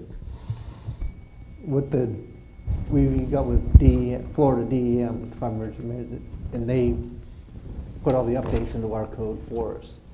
Part of that was also we added a non-conversion agreement, which means if you build a new home within the flood zone, it's a stilt home, you can't modify what's underneath the storage area underneath the home, and allowing an inspection annually to make sure that you haven't, which that's going to could increase our CRS ratings and lower the insurance rates for the community and the residents. So and the FEMA maps are going to be adopted for the new maps on June 30th of this year. We're required to stay with the FRS and all that to adopt that also. And that's what this all is tied together into the FEMA program. Keep our insurance rates down. And I would presume our building code is probably the most stringent, mainly because we're coastal. Yeah, the jurisdiction can make the code more stringent. They can't lessen anything that's in the code. And this adopts and puts all that in there that we're going to follow what the code state. Right, but we're more stringent being on the coast, I'd imagine. Yeah. Okay. Oh, yeah. The biggest thing with the new maps, you have an AE and a VE, a velocity zone and a flood zone. The VE zone is going away. It's going straight AE, but they have what they call LMWA, area subject to wave action. And that still requires all the VE designs, but it doesn't put you in a VE, and some of the elevation is going to change within the city as far as how far we have to elevate homes now. Okay. Thank you. You're welcome.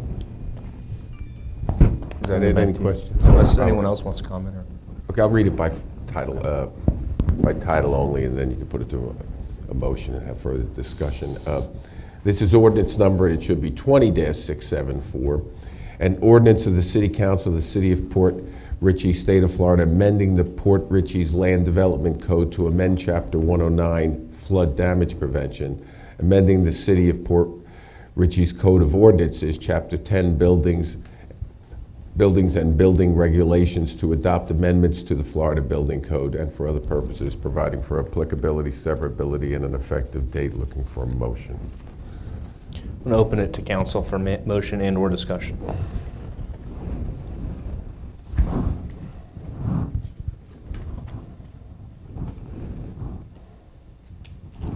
Motion to approve ordinance 20-674 for FEMA flood ordinance. Is there a second? Any need for any discussion? All in favor? Aye. Any opposed? Motion passes. Move on to the next item on council business. It's going to be our appointments of members to boards and committees. I'm going to pass that over to our city manager, Mr. Lupo.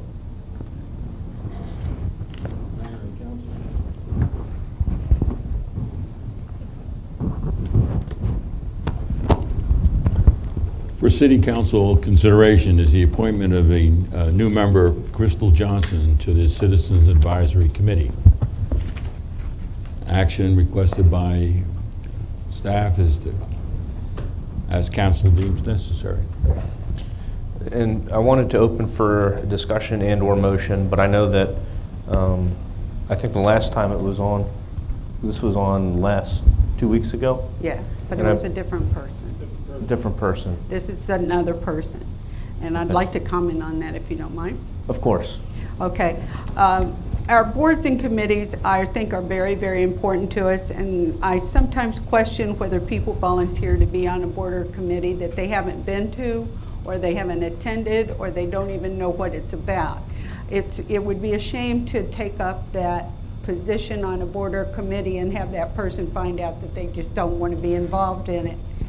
I would like for this council to consider taking a different approach by asking the people when they do submit for application to a board or committee that they be given a kind of standard letter that says that they need to make contact with the chairperson and to attend the committee meetings so that the people that are on these committees know who they're dealing with and that they would come back and approve of this person coming on their committee. I'm just saying it that way because it would be a shame to take up a spot like that and then find out this person would be discouraged or decided this wasn't for them, and that would be another, we'd have to appoint someone else. I'm just trying to circumvent waste of time. I agree. I think the Citizen Advisory Committee is probably one of the most active, not only committees, but groups of citizens in our community. And not only when they're meeting, but just looking at social media, they're always involved in projects within the community. That having been said, one of the things we may want to look at doing is just putting a requirement that anyone who wishes to apply for these positions attend 3 meetings or 2 meetings, or view 2 or 3 meetings beforehand, even if they certify that they've done that, so they can know exactly what the meeting is about. And that may circumvent some of these issues where we have people that apply who we don't necessarily know, but we want to make sure that they know what they're getting into as they're volunteering their time too for the community. Exactly. I think it would be better on both their part and the committee's part. And I agree with that. On this particular individual, Ms. Johnson, she has been attending the CAC meetings. She wants to be involved. And I think it's important going forward, again, with all these other committees and boards, that even having the input of that board committee themselves would help us. I mean, right now, you know, for the last couple meetings, all we've seen is names. We don't know who these, and a couple meetings ago, we had an individual who's a seasonal resident, which wouldn't help us. We need someone who's going to be active. Again, with Ms. Johnson, she has been attending our meetings or CAC meetings. So with that, I'd like to make a motion that we appoint Ms. Johnson to the Citizens Advisory Committee.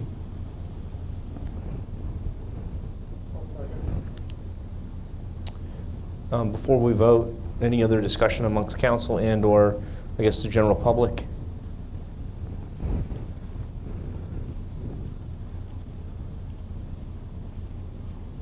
Sherry Scher, 7802 Davis Street.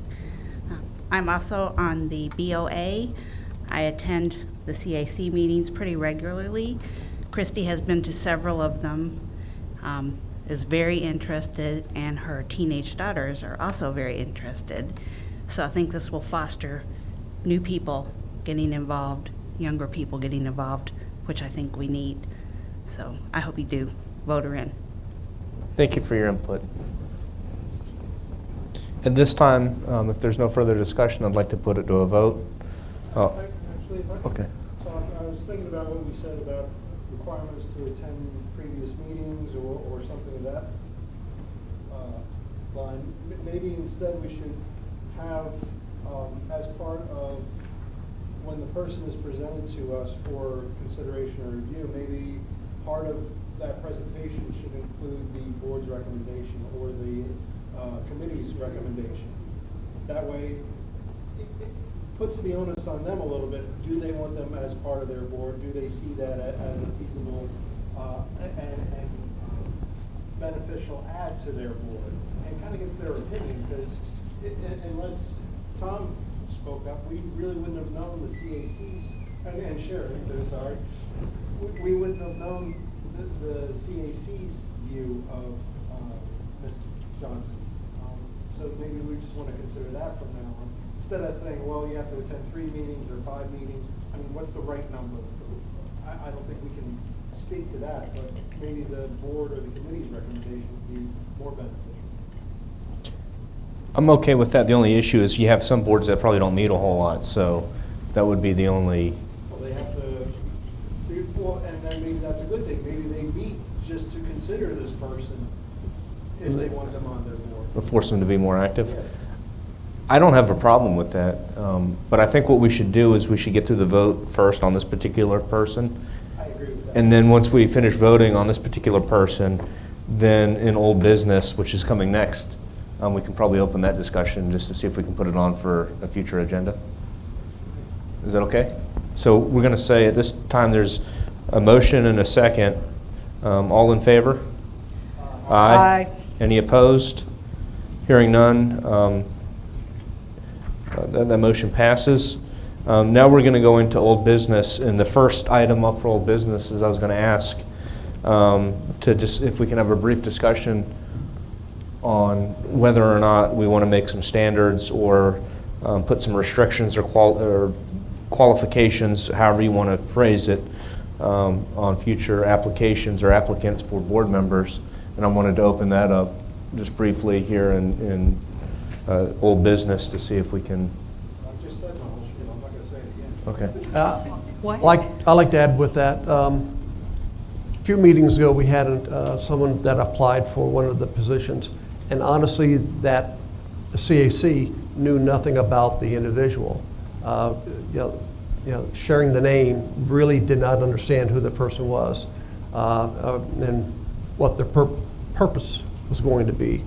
I like to see the individual either present themselves to that board committee and introduce themselves, how long they've been a resident here, what their intentions are, but get a better understanding and so we have knowledge of who we're appointing to these boards. I think what we should do is see if we can ask the city staff to put it on for 2 weeks from now, discussion on appointment of members and board committees, any kind of standards that we want to have. And that way we can just have a separate discussion, and then we'll have it set for any motions at that point. Are you guys okay with that? So we'll do that. At this time, we're going to open up old business. I'd like to start to my left, and we'll work around on any old business. The biggest old business that we've been concerned about recently has been the noise by J.D. Parker. Do we have any kind of resolution on that? I didn't know if the chief has any comment. Mr. Parker was here last week, and he explained that he's not taking the garbage trucks into that court anymore. He's sending a pickup truck and picking up the garbage. And Are he's they meeting- happy? Yeah. Well, he's not here, so I hope he is. Okay. The noise was my biggest concern this time. And the gates at Brasher Park, I found out we're waiting for a insurance settlement before we can get those repaired.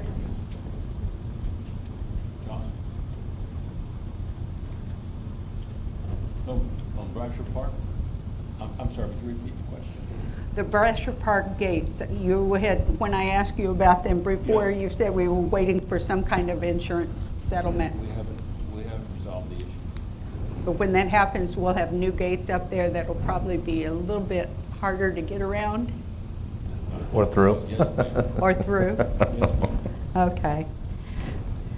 That was only my concern. That was the majority of my concerns. And the parking light, which you've already addressed. Thank you very much.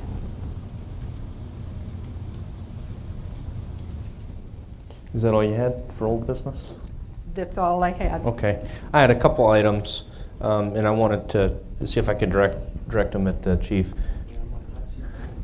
And it does go back to the car discussion that we've had. The last council meeting, I kind of poked around to see if we could utilize those Brooksville cars and to sticker them. I didn't know if we've made any progress or. I took them to the place that we're using for the graphics, and they're working up a price for me on those two cars. I think to keep the expense down, we'll just put the City of Port Richey on the trunk and on the sides instead of putting the whole new graphics is a little over $400. So we're going to try to tone it down a little bit, but we're going to put the City of Port Richey on those two Brooksville cars. And how long do you think that'll take? I'm hoping to get it done within a week or two. Okay. Before the next council meeting for sure. Okay, beautiful. The other thing that I know that I'm excited about, and that I've seen actually recently in the media, I think it was Chris Nacco, I did a press conference on the communications between Dade City and Pasco County, and how he was pleased with the communications and being on the same system, which we're switching to. Yes. And part of that not only was the dispatch, but we received, I think, 22 new computers. 22 of the county's used computers, which are really only 2 years old. So, but new for us. Oh yeah. Okay. What's the status of those computers and the programs in terms of getting those into service? What the county is doing for us now, the county was worked with the CAD company, and was able to get the quote down from $200,000 to about $121,000. So what the county has done is taken on some of the programming for free. So right now the county is continuing to program the fire nature codes. So once that's done, there was a glitch that we had a few weeks back, but that's been fixed. And right now it's just straight programming. So as soon as that's done with the county, I really can't put pressure on the county. They're doing it at no charge. So there's going to be some credits coming back to us again once we settle the final bill because of the training that the county has provided for us that the CAD company had put in there. We're going to get some credits on that. So we got some credits coming back to us still. But the county is, I just can't push them to get that. I understand. From your discussions, so do you have a feel in terms of when we'll have those in service? So, I'll make a call to the county tomorrow and see where they are. We could go live with the law side right now, but that would mean that they'd have to come back in again and set the system back up once the fire rescue side of it is done. So what I had conversation with the with Pasco Sheriff's Office. And they advised that the best thing to do would put it live all at the same time. Get the training done across the board instead of doing half and then a couple of weeks later come back and do the other half. So that's where we are now. They want to wait till all the programming is finished and then put the system online together. There's two halves. There's two components to it, the fire side and the law side. Okay, very, very well. Thank you for the update. I was kind of curious as to what was going on with the new communications. No, I appreciate the questions, and it's a work in progress. But like I said, to save money, the county took on a lot of responsibilities that Central Square should have been doing, and they saved us a ton of money, so. And one of the reasons I'm asking is that there was some media kind of questions floating around in terms of what direction our city was, and we've taken the position that we're keeping our own communications employees and system, but we are switching over to the county system, so they wanted to know kind of where that was in the process. Well, I think what you're talking about with that one was that Sheriff Naco would like everybody to be on the same radio frequency and be dispatched out of the county. These are some of the recommendations that came from the Marjorie Stoneman Douglas High School shooting at Parkland. Sheriff Gualtieri is the chair of that committee, and I think that Sheriff Naco is riding along with them. There were some terrible communication errors in Broward County, and I think in order to lessen that, they're trying to unify the dispatch systems around the state. They're looking somewhere down the line as possibly passing a law that it may have to be done, but right now it's not. So we've instructed everybody we're going to keep our people in dispatch. They're going to answer the calls when our residents call in, and we're going to be on the same CAD system, the computer-aided dispatch system, as the county.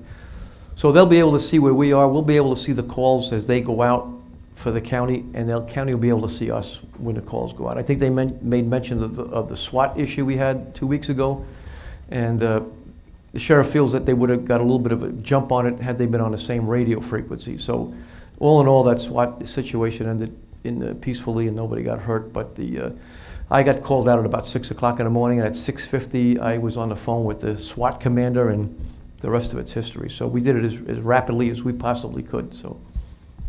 And just so you know, my intent is to keep our own employees in our own dispatch as well. Well, you'd have to keep them. Even if somewhere down the road the county was to take over the dispatch for us, you'd lose your ORI number, which is issued to us by FDLE. That allows us to use the teletype. So you'd have to keep people here. So even if the county was to take over the dispatching of the emergency services, not all of the dispatch, the county won't dispatch utilities. Correct. So we'd have to keep people here. At the same time, you'd have to pay the county.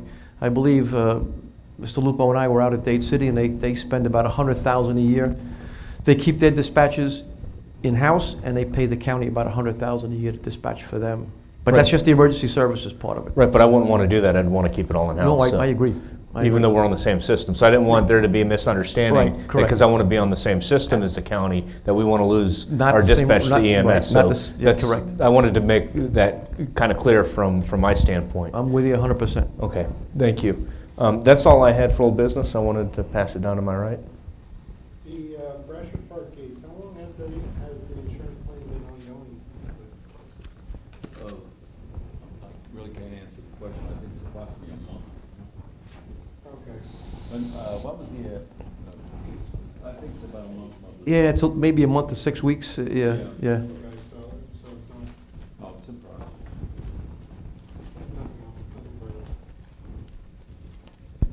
Earlier this evening, we had a resident here that wanted to comment about the noise, or right now lack of, at Whiskey River. So whatever you've done, Chief, whatever your department has done, you've made some citizens happy, and they wanted to share. Unfortunately, they left. Bob left, yeah. Yes. He thanked me when he walked in. I had a conversation with the manager and told him that the warnings were done and they were going to start writing tickets, just plain and simple. That was it. So he came into compliance pretty quick.